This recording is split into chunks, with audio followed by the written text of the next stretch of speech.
Hello student, SN professional classes से मैं हेमंत गुप्ता आज आपके लिए लेके आऊँ बेटा आपका बीकॉम 5th सेमेस्टर का monetary theory and banking in India का मॉडल पेपर, जो कि 2024 एग्जामिनेशन के लिए आपके लिए बहुत ही ज़्यादा इम्पोर्टेंट है। यहाँ पर हमने स्टूडेंट्स मोस्ट इम्पोर्टेंट क्वेश्चन का संकलन आपके लिए लेकर आए हैं। आपसे ये प्रश्न पेपर जो है 3 सेक्शन में पूछा जाएगा, सेक्शन ए, बी और सी। ए सेक्शन में आपसे 5 प्रश्न करने के लिए कहे जाएंगे, 5 प्रश्न होंगे और 5 प्रश्न करने के लिए कहे गए जाएंगे और प्रत्येक प्रश्न 3 अंक का होगा। तो देखते हैं आपके लिए इम्पोर्टेंट क्वेश्चन कौन से बनते हैं। वो है हमारे हिसाब से नंबर 1, भारत की कोई 4 ब्याज दरें लिखिए। नेक्स्ट क्वेश्चन है मुद्रा बाजार के कोई 2 उपकरण लिखिए। इसके बाद जो मोस्ट इंपॉर्टेंट क्वेश्चन बनता है वो है हाई पावर मनी से आप क्या समझते हैं, इसका क्या तात्पर्य है, इसके बारे में लिखें।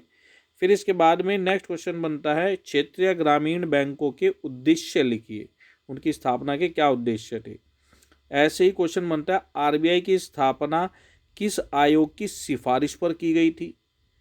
ऐसे ही और इम्पोर्टेंट क्वेश्चन बनता है आरबीआई की स्थापना कब की गई, आरबीआई का नेशनलाइजेशन कब किया गया, आरबीआई के पहले गवर्नर कौन थे और आरबीआई के पहले भारतीय गवर्नर कौन थे। आप इन क्वेश्चन को भी अच्छे से तैयार करके जाएं अपने एग्जामिनेशन के पॉइंट ऑफ व्यू से।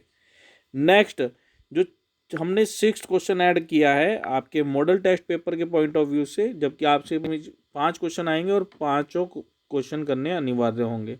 चलिए जानते हैं छोटा सा क्वेश्चन क्या है कि एग्जिम बैंक की स्थापना किस वर्ष हुई थी। तो इन बैंकों की स्थापना के बारे में भी जरूर पढ़ के जाएंगे आप। नेक्स्ट आपके पास सेक्शन बी पूछा जाएगा पेपर में और वहां पर आपको 3 प्रश्न दिए जाएंगे और 3 में से कोई से 2 प्रश्न करने होंगे आपको। यहाँ पर मॉडल पेपर के तौर पर हमने 4 क्वेश्चन दिए हैं और 4 में से कोई से 2 करने हैं।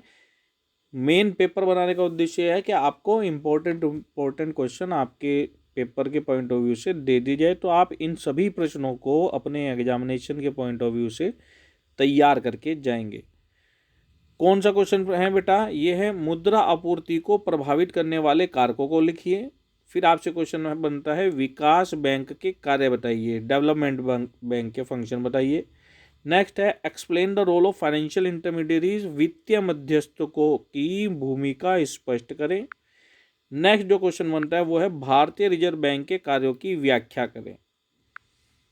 चलिए अब नेक्स्ट सेक्शन सी के पॉइंट ऑफ व्यू से आपको पेपर में 5 प्रश्न दिए जाएंगे और 5 में से 3 प्रश्न करने होंगे और प्रत्येक प्रश्न 15 अंक का होगा। तो इस प्रकार ये जो सेक्शन होगा ये आपका 45 नंबर का होगा।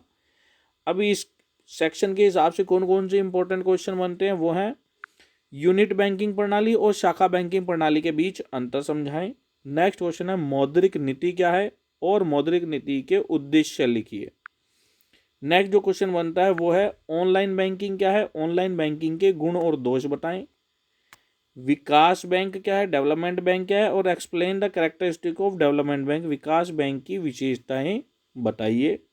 इसी प्रकार नेक्स्ट क्वेश्चन है define money and discuss its primary functions, मुद्रा को परिभाषित करें और इसके प्राथमिक कार्यों को स्पष्ट करें। तो स्टूडेंट्स ये था आपका monetary theory and banking in India, Bharat में मौद्रिक सिद्धांत और बैंकिंग का मॉडल पेपर, जो कि मोस्ट इम्पोर्टेंट क्वेश्चन का संकलन है। आप इन सभी प्रश्नों को अपने एग्जाम में जाने से पहले तैयार करके जाएं। इसी प्रकार के अपडेट प्राप्त करने के लिए चैनल के साथ जुड़े और इन क्वेश्चंस को अपने अन्य मित्रों के साथ जरूर शेयर करें ताकि वो भी इनका बेनिफिट ले सकें।